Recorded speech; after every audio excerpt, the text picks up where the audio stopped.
KIP Aceh menerima berkas pendaftaran bakal calon anggota DPRA dari 5 partai politik peserta Pileg 2024. Adapun kelima parpol yang mendaftar sejak siang kemarin, yakni PDIP, PKB, PBB, PKN, dan Partai Golkar.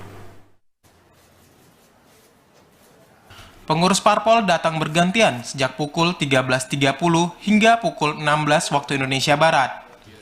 Dimulai dari PDIP, PBB, dan Golkar yang masing-masing mengajukan bacaleknya.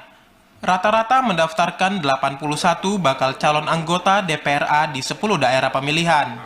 Sementara Partai Kebangkitan Nusantara yang datang ke kantor KIP Aceh, partai pendatang baru ini hanya mendaftarkan 47 bacaleknya. Adapun secara persentase, total bacalek partai yang didaftarkan pada Pesta Demokrasi 2024 kali ini terdiri dari 68% laki-laki dan 32% keterwakilan perempuan. Bertambahnya 5 partai yang datang ke KIP Aceh pada Sabtu siang kemarin menambah jumlah partai yang telah mendaftarkan bacaleknya menjadi 9 partai.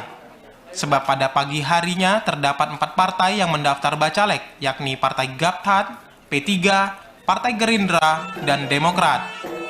Hari ini lebih kurang mungkin ada sekitar 3 atau 4 lagi untuk hari ini, dan besok ada sekitar 10 lagi. Nah, untuk mengetahui keabsahan berkas dokumen, kapan penelitian dan verifikasinya? Nah, setelah pendaftaran sampai dengan besok ya selesai, nanti tanggal 15 akan dilanjutkan dengan verifikasi dokumentasi